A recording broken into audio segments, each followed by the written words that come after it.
Bonjour, monsieur le journaliste. Bon, le communicateur du changement n'est qu'un mouvement politique qui vient d'une spontanéité des efforts, d'abord individuels, mais aussi collectifs. Ce sont de dignes fils et filles de la République démocratique du Congo qui se sont dit non, désormais, nous devons faire un travail de véhiculer le message sur les changements de la République démocratique du Congo.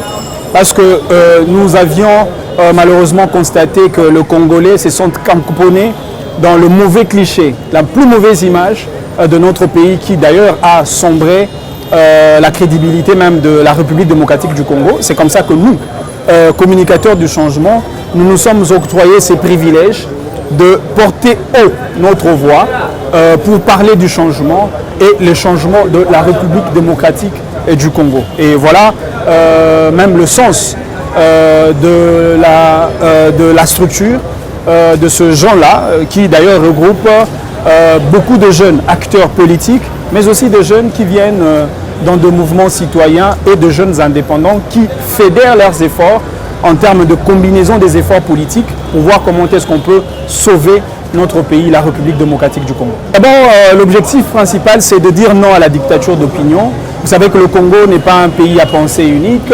Aujourd'hui, il y a des gens, c'est vrai, qui déposent ce que nous considérons comme de la drogue populaire sur la mentalité, la tête de Congolais.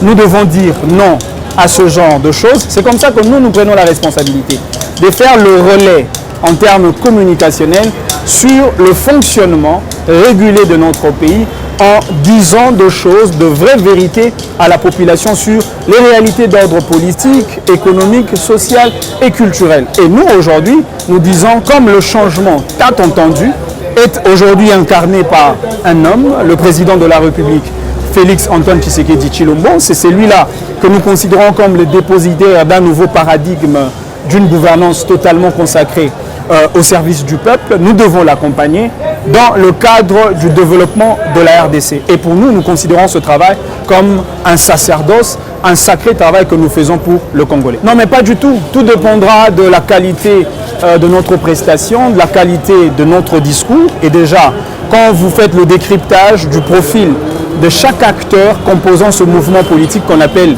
le communicateur du changement, vous vous rendrez compte qu'on n'est pas à confondre avec certains partis politiques qui considèrent le jeune comme des enfants de l'écodine. Nous, c'est un réceptacle des idées de gens requis d'une capacité incommensurable, tant sur le plan juridique que sur le plan de l'oralité. Il y a des juristes, il y a des économistes, il y a des politologues dans notre structure. Et donc, nous avons le background, nous avons la capacité de traduire d'abord les actions menées par le chef de l'État, mais aussi d'expliquer au peuple congolais le contexte politico-social, politico-économique de notre pays pour que le peuple soit désintoxiqué de la drogue populaire. Et aujourd'hui, nous avons fait notre lancement officiel depuis le 25 novembre passé, où nous avons effectivement tablé sur un certain nombre de points très importants parce que ça nécessitait quand même une certaine réponse adéquate eu égard à certains points d'actualité. C'est comme ça qu'au-delà de notre discours, qui transcendait d'ailleurs la dimension d'un simple discours politique, parce que c'était un serment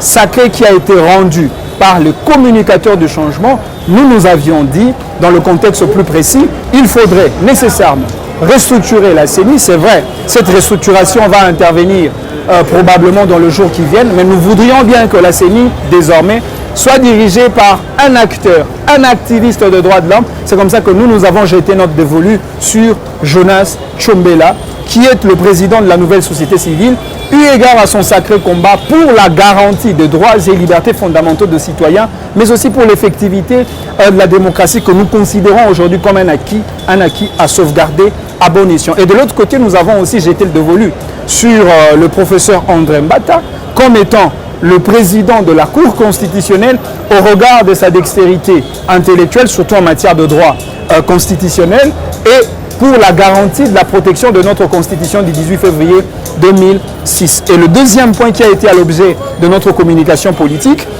nous nous sommes adressés à un parti politique aujourd'hui qui se comporte en marge de principes démocratiques, de principes républicains de notre pays. Je cite le PPRD qui se comporte avec toutes les formes de barbarie politique possibles, avec le port des indices militaires sur la tête et de leurs dirigeants, mais aussi de leur jeunesse, nous disons non à cela. Et d'ailleurs, nous avons promis de saisir le ministère de l'Intérieur pour le retrait d'agrément de ce parti qui torpille et crache sur les acquis et de l'intégrité démocratique de notre pays. Et troisièmement, nous avons demandé à la RTNC un débat contradictoire avec l'honorable Martin Fayoulou sur son projet du Haut Conseil des réformes institutionnelles. C'est vrai que le Congo n'est pas un pays à pensée unique. On ne peut pas admettre qu'un simple citoyen se réveille un beau matin et qui veut à tout prix vous imposer son idée et que cette idée-là soit acceptée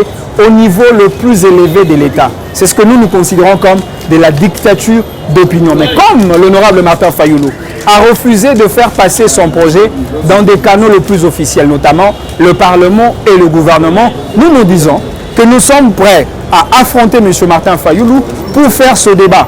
D'abord, c'est pour le checker, mais aussi pour opposer ses idées afin de soumettre ce projet-là à l'appréciation de notre peuple pour voir si on peut le retenir ou pas. Et enfin, nous avons proposé aussi, au-delà de cette vicissitude qui traîne et qui gangrène d'ailleurs l'intégrité démocratique de notre pays, comme je l'ai dit tantôt, dans cette coalition FCC-CACH, il y a des remous partout, il y a des accrochages et des escalades verbales. Et nous disons, on ne peut pas continuer. C'est vrai, nous reconnaissons que le contrat politique qui existe entre ces deux regroupements politiques, c'est un contrat de type unilatéral, c'est-à-dire un contrat synalagmatique imparfait, qui au départ présente une sorte de réciprocité d'obligation entre les deux regroupements politiques, quoi de plus normal, parce qu'il s'agit d'une combinaison des efforts émanant de ces deux autorités morales, de ces deux regroupements politiques. Mais attention, au-delà de cela, c'est cela même le sens et la signification d'une coalition politique en lieu et place de la cohabitation. Il y a donc l'unilatéralité de la décision émanant du président de la République est répercutée sur le CACH et le FCC. Malheureusement, dans la pratique, on voit que chacun prend sa direction et ça, nous l'appelons un compromis de compromission. C'est comme ça que nous avons proposé une voie intermédiaire, de créer une nouvelle majorité présidentielle pour le peuple, MPP en sigle. Juste une manière de dire, il faut que les acteurs politiques et les partis politiques s'unissent autour du président de la République pour ne servir que notre peuple. Et je vais finir peut-être par là pour expliquer la symbolique d'un bandeau rouge que nous portons sur notre bras droit, qui veut tout simplement dire que nous portons à charge le combat de tous les martyrs de notre pays, ceux qui ont succombé en pleine bataille pour le changement de la RDC, je cite, Mamadou Ndala, Rossi Mukendi, Floribert Chebeya, Mzee Laurent Désiré Kabila, Patrice Emery Lumumba. Nous prenons la responsabilité de faire la continuité de ce combat-là parce que le changement de la RDC, c'est une affaire de tous. Non mais la différence, je l'ai déjà établie. Ça, ce n'est qu'une symbolique d'une historique de nos martyrs du changement. Je les ai cités, qui n'a rien à voir avec des indices militaires. Il y a des gens qui portent de tenues militaires avec des bérets sur leur tête et cela augure une sorte de groupe de milices qui se voit aux yeux et au su de tout le monde en pleine capitale de la République démocratique du Congo. C'est comme ça que nous disons non à cela, non à cette barbarie politique. C'est comme ça que nous comptons saisir le ministère de l'Intérieur pour le retrait d'agrément du parti qu'on appelle le PPRD. Et donc, nous sommes un mouvement politique, je l'ai dit au départ, c'est une combinaison des efforts et des énergies émanant de jeunes, venant de partis politiques, mais aussi de mouvements citoyens, ce qui n'est pas à confondre avec tout ce parti qu'on appelle les partis qui considèrent les jeunes comme les enfants de l'écodine.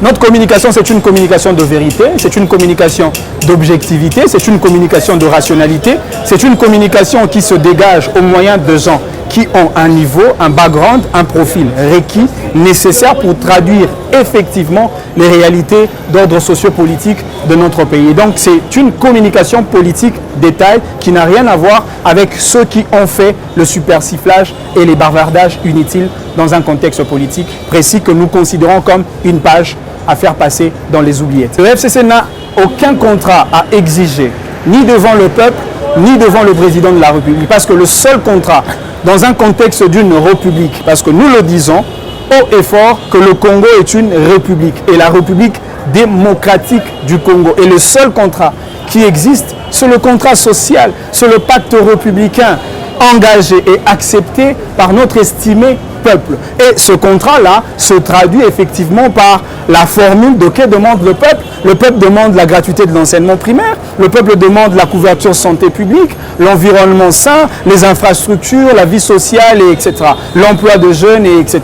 Et donc c'est cela le contrôle social. Et le président de la République, Félix Antoine Tshisekedi Tshilombo, s'engage dans cette direction d'offrir à notre peuple ce que le peuple attend, comme je l'ai dit tantôt, sous la formule de que demande le peuple. Et tout autre contrat voulu ou exigé ou demandé par le FCC, cela n'est qu'une sorte de compromis, de compromission à la République.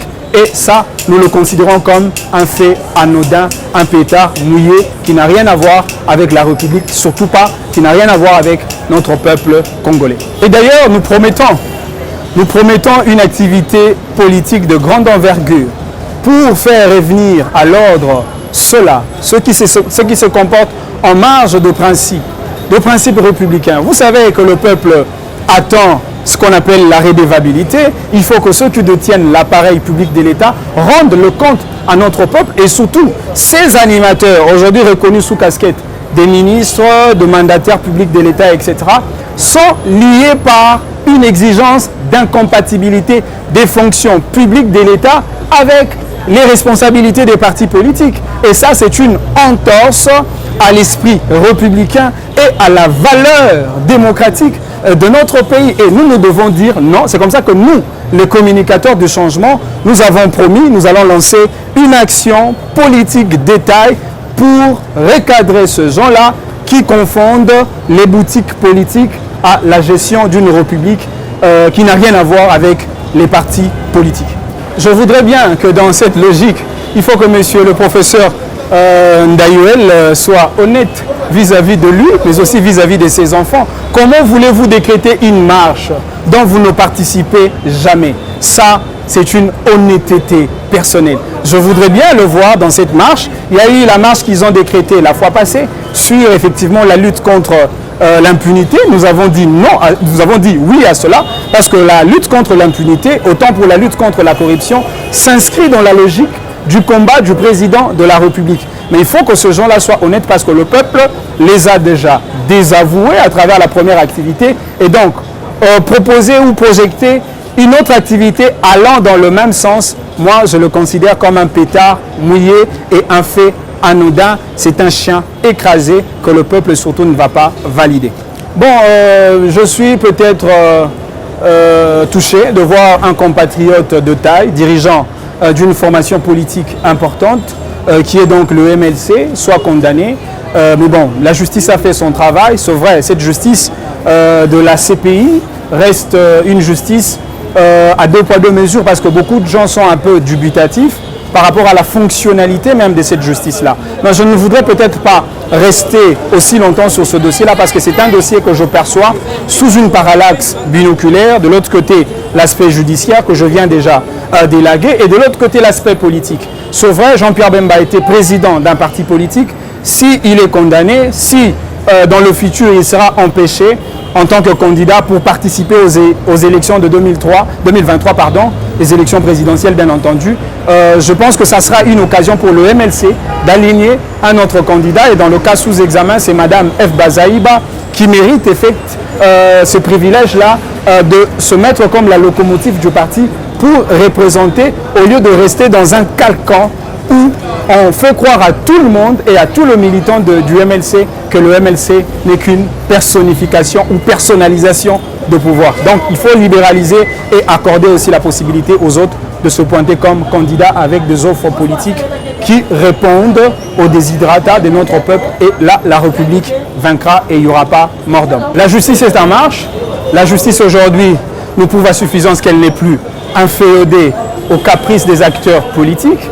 La justice s'inscrit dans l'idée de l'effectivité d'un état de droit. Souvenez-vous, dans le régime de M. Kabila, nous n'avions jamais vu, même pas un chef de quartier, même pas le chef d'une avenue, être arrêté à cause des comportements déplacés. Aujourd'hui, c'est une avancée très significative. Nous devons dire bravo à cette justice et cette justice va effectivement traduire l'idée d'une justice pour tous et par tous. Ce que je peux dire à l'endroit des Congolais qui nous regardent à travers le monde, c'est de croire à cette nouvelle dynamique qui vient d'être créée, le jeune, des responsables, des cadres politiques, sous le label de communicateurs du changement. Nous, communicateurs du changement, nous disons à notre peuple que nous sommes prêts à faire un travail sacré de communiquer pour le changement de la RDC, car la RDC est les dénominateurs communs de tous les Congolais. C'est moi qui vous remercie.